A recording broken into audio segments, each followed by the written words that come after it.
Hey, welcome back. Another day, another vlog. Monday. Wow. I stuffed up on Friday, which I thought was Thursday. And then Saturday, the unthinkable happened. Yep.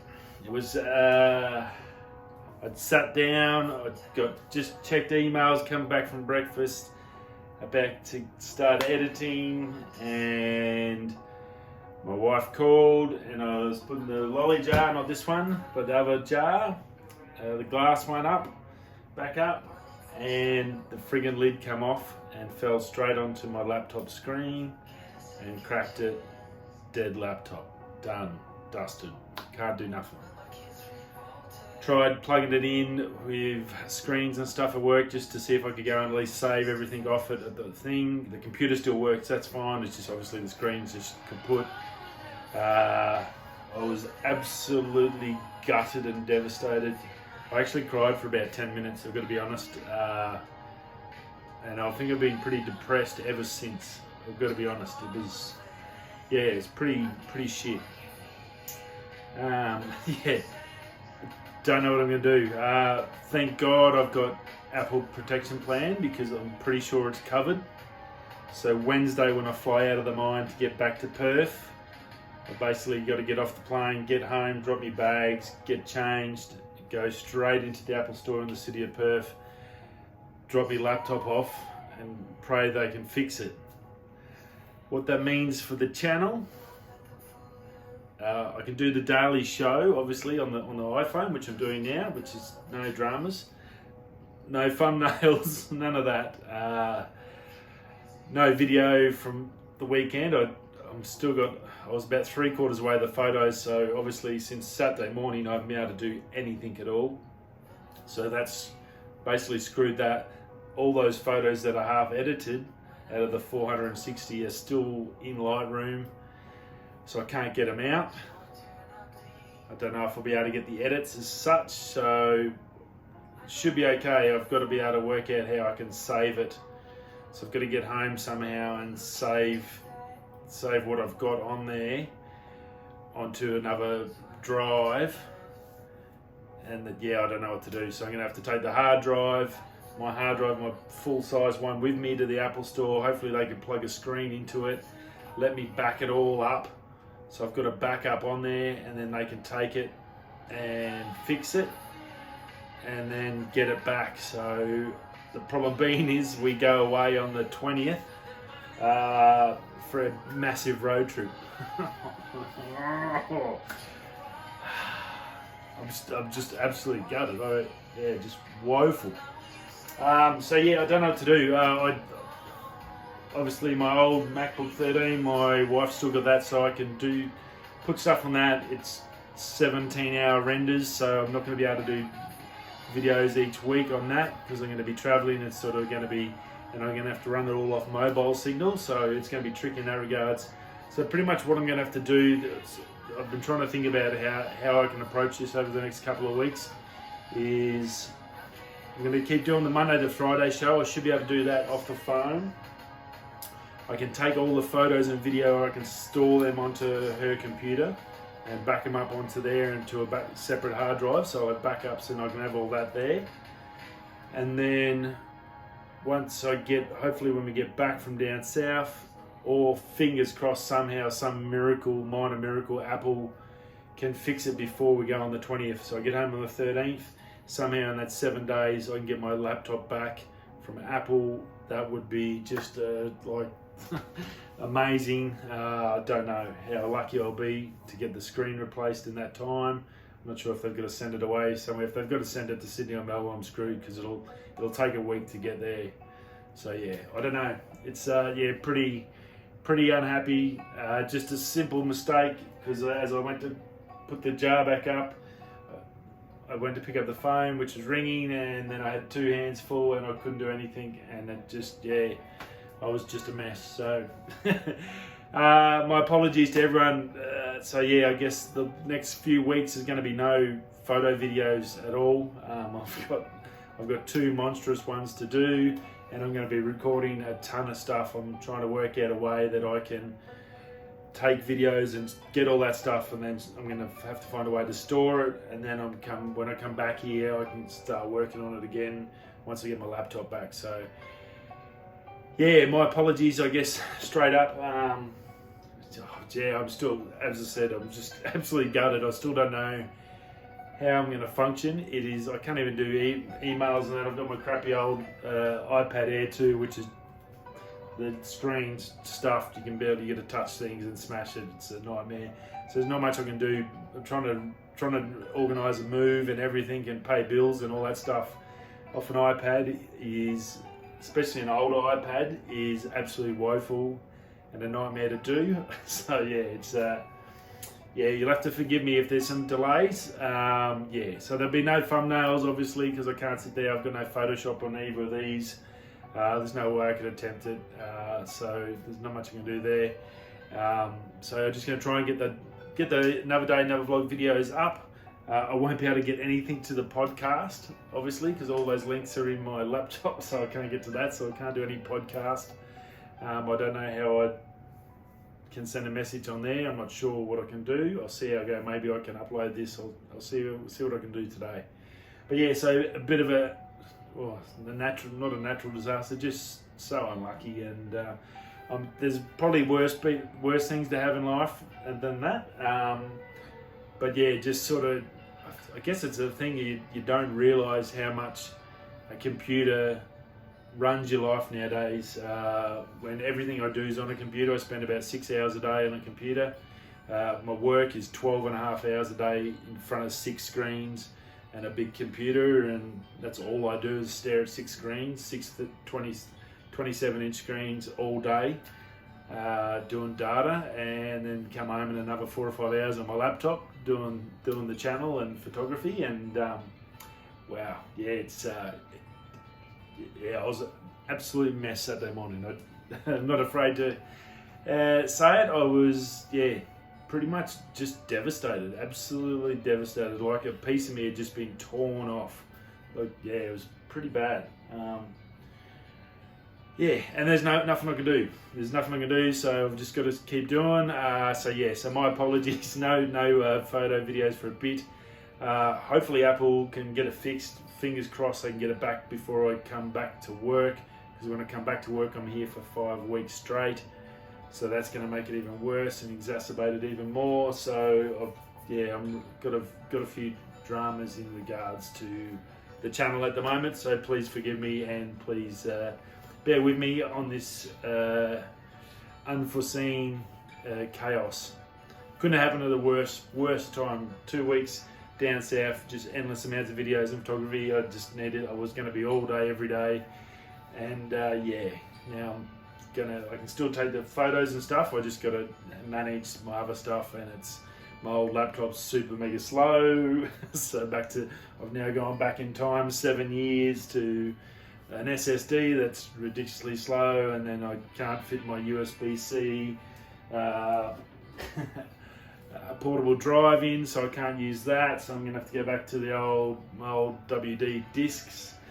So yeah, there's a lot of things that are gonna cause chaos. I'll do my best, and please bear with me, and you can have a laugh. I guess you can't. I've already had a cry, so I guess laughing's all I can do next. But pretty sad in that regards. And the worst thing is, I did a great little video I did for some drone stuff. Went out and trialled doing the Mini 2 in 60 frames a second in 2.7K with that new update. From rumours, 60 frames a second is better with the drones, because when you can speed it up, then it's a lot smoother. And I did a great little video around the canyons and everything, and sent it off to Ken Harron, but I'm not even going to be able to watch that on the laptop, so I'm going to have to watch that on the phone or something.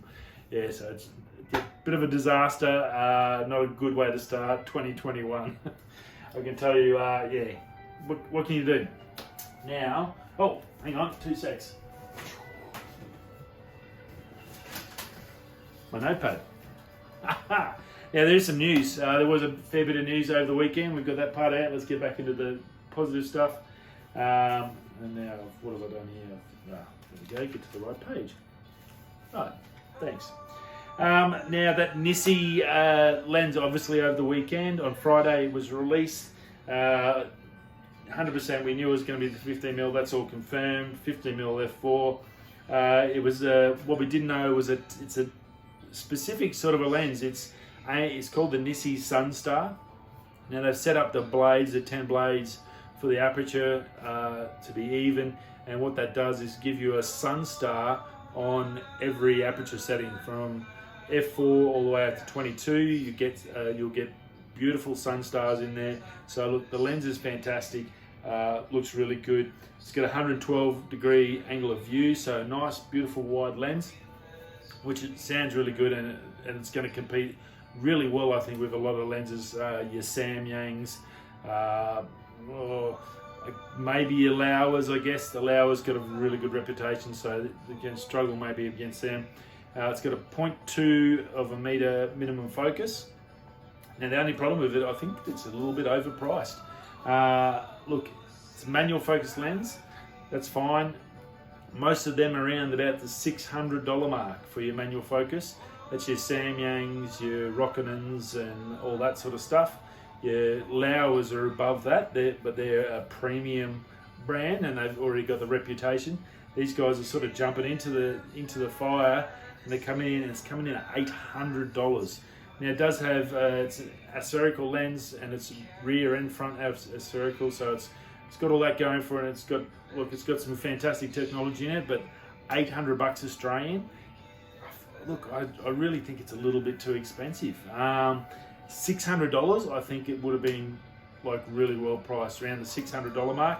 Even $650 to between $600 to $700, it probably would have been better. But $800, that really takes it up into the like a next level. For $800, you can buy a second-hand lens in really good condition that is going to be way better. You can easily get a 14mm Canon 2.8 wide-angle lens. You can get an autofocus Samyang for $800. So look, that's the only problem I had, Nissi. If you are watching, that's a little bit. I think your price is a little bit on the high side. $600 would have been perfect. Even $650, I think you would have probably been alright. But that $800, you're putting yourself. Look, it's probably a fantastic lens and a great lens. I'm waiting to see some reviews on it. But I think that you are fighting a big battle there, and you're up against your Laowas now. You're up against your Irexes. That's the sort of price range, and your old Canon L series lenses, your wide angle ones. They may be 10 years old, but they're still L series and got that high quality. So that's what you're going to go up against. And your other Nikons and all those ones. So I think they're really going to struggle getting it out the door. I thought it would have been better to maybe come in at a $600 to $650 and be able to really push a heap of product out, get that name out, and then when the next new lenses come, then you can add it in that way. So it's going to be interesting to see if it does sell and how well it goes. I do think it is a little bit high in the price range. Other than that, it looks fantastic. The images with the Sunstars and everything does look really good. So I think lens-wise it's going to be really good, and the optics will be great. Nissi has a great reputation. I use all their ND filters and night sky filters on my gear, so the quality I have no doubt about. Just that price is the one that's going to get you. Some good news for drone flyers in Britain. If you are a beginner or learner or just starting out, that 250 grand categories they've had some adjustments there. Now, if you've got the basic license, so I guess it's just like we used to have here, where you go and basically get your ANSI number or whatever it is here. Same thing over there. You do a basic course and you get a registered number, and as a drone owner, it's a very basic course. Same, I guess it's like the Part 107 is in the States. Well, now they can now fly up to 500 grams with their drones, and they don't have to be a fully qualified license, which I've just done through that, which is a massive course. And they could also fly over cars and people and everything. Obviously, you still can't go close to people, but you can now fly over cars and everything in Britain In Australia, we still can't fly over cars. You're not allowed to fly anywhere near main roads or anything like that. We can go 30 metres from a person, 15 metres if you've got their permission, but no closer. But yeah, look, we still can't fly over cars. We still can't do night stuff. They can't do night stuff there, but it's a massive big jump for them from the existing rules. That'd be great to see Australia start to adjust there. So, our zones where we can fly are pretty ridiculous in Australia. If you get some of the apps, basically every capital city is just whitewashed with no fly zones. And you can barely fly anywhere. All national parks are banned, which is just ridiculous. That's 90% of where people want to go and fly and get nice images of. So it's very, very strange. So great to see Britain come out with some good rules in that regards and to make it a little bit easier and a little bit of common sense. I think they're throwing that back into people that have got a basic license. Well, you've done that course, you're keen about it, so it's obviously you're going to do us the righty and not be a dickhead and trash it for everyone else. So that's really good, I think. Elon Musk, if you haven't already heard, he's just over the weekend overtook Jeff Bezos as the world's richest man. Tesla's through the roof, SpaceX, Starlink, everything else he's doing, Boring Company, all growing. He hasn't had a bad year for a few years now, and this year was a massive year. He went from 40 billion at the start of the year and gained $150 billion this year in value alone. So he's now sitting on, I think, roughly 190 billion as of Friday, which is just an insane number for one person. 190 billion. It's obviously, with him, it's all tied up in the companies. He doesn't have $190 billion cash. Same as Bezos, he doesn't have 190 billion sitting in cash somewhere. It's all shares of the company and the value of the company. And he's said he's not going to ever sell it. It's all about him, letting him build spaceships and go to Mars and all that stuff that he wants to do. So it's not about the money for him. That's clearly evident. But it's just a crazy number to think someone could ever have $190 billion. I remember the 80s, like if you were a millionaire, you were like, that was just crazy, having $1 million. And now like just a basic billionaire is sort of getting overrated, or you're a peasant now for a billionaire. So it's crazy, isn't it? Pretty insane. Look, he's done some great things. Obviously Tesla's had a massive year, over 500,000 cars sold, which is huge. Sold and delivered, so that's a massive deal for electric cars and that change over to electric cars, which we're going through at the moment. Obviously Australia's pretty far behind on that. We've got to really do a fair bit of catch up, but look, it's coming, and I think this is a big sign of how much emphasis needs to be put into that renewable energy, because we do have an electric future coming, and look, he's the leader of the electric revolution. And it's obviously you can make money out of electricity and nowadays, which I think they all were worried they couldn't do. And now all the other car companies are getting on board and they're all jumping into the electric train. So I think this is the beginning of the end. I've said it a few times, I'll be pretty happy to change over. I'd love one of those. I've had my fun, I guess, in them, and I guess the younger kids aren't going to get the same as that, but they're going to have electric cars to play with, and it'll be all good, I think, in the long run. Realistically, I can't wait to have my own personal car chauffeur so I can have a beer on the way home from work. That'll be tickety-boo. Now, WhatsApp. If you are using WhatsApp, they have just updated their privacy policy. Now, they were saying early on Friday that this was basically they're going to share your data with Facebook. There's a massive big run on it. Get off it, get off it, get off it. Well, they come back on Saturday and really they did some more research and basically what the new rules were basically the same as pre-existing rules. So if you've ever been on WhatsApp, basically all your data is getting fed straight to Facebook, and they own your data. That's part of your sign-up agreement. So yeah, just be wary of that. We all know Facebook is a steal your data company.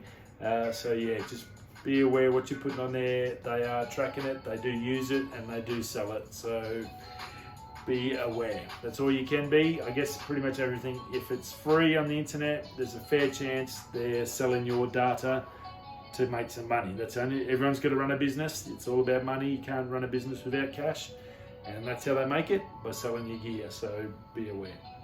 Now the new Merc come out with a bit of a big release. It's a bit of a strange one. It wasn't a new car or anything like that. They've got some new cars coming, electric cars, but it was basically the dash display, and it was pretty wild. It was a massive one-piece curved OLED, I think, dash display, which is all got privacy screens built in, so your passenger can sit there, watch a movie, and the driver can't see it. It's all touchscreen. It's absolutely typical Mercedes, absolutely beautiful, and it's one piece, so it basically just bolts straight into the car. And this is going to be used across multiple platforms for Mercedes. So look, fantastic. Not only do they make amazingly beautiful cars, ridiculously powerful cars, like your Black Series and AMGs and stuff, but some of the tech they bring out is just insane. And look, that's just, I guess, a picture of the future again. Like electric cars, we get these amazing things, and it can be beautiful technology when it's done right. It doesn't have to be just plastic electric crap in there. It can be done right, and it can look beautiful. And if you have a look at it, it's actually pretty cool to have a look and suss out what they've done. Mercedes has done themselves proud yet again. And that's about it. Yeah. Obviously, I wasn't. I didn't have a good weekend. I had a crap weekend. Hope you had a better weekend than me. Hope you got to catch up with some friends and family and do your stuff. I've got a couple of days left. Got to get home. Got to move. Craziness going on there with the house move. We're still waiting. The banks won't sign off on the other people's payments for paperwork and all that other rubbish. Now with COVID and Queensland lockdowns, and we're trying to work out all that. Just yeah, I've got a myriad of issues. I'm looking forward to this holiday. I need a bit of a de-stress. So yeah, so fingers crossed. Our good friends at Apple, as they have always had awesome customer service here in Australia. That's a big part of the reason why I use them as well. They can hook me up and get that screen changed out in a week before I go down south. That would save my ass big time. So yeah, yeah, hasn't been a good weekend. I have to tell you right now, I have been very low for the last couple of days, and I still don't feel 100%. It's yeah, it's pretty sad at the moment. Anyway, what can you do? Move it on, upwards and onwards. I'll see you again tomorrow. Another day, another vlog. Let's do it again. See you soon. Hope you like it on the iPhone 12 Pro. That's we're going to be running this for a while. We're going to have it a very good testing program for this little camera. Radio, I'll see you all again soon. Take it easy. Whether you're coming this way, that way, I'll catch you tomorrow. Peace.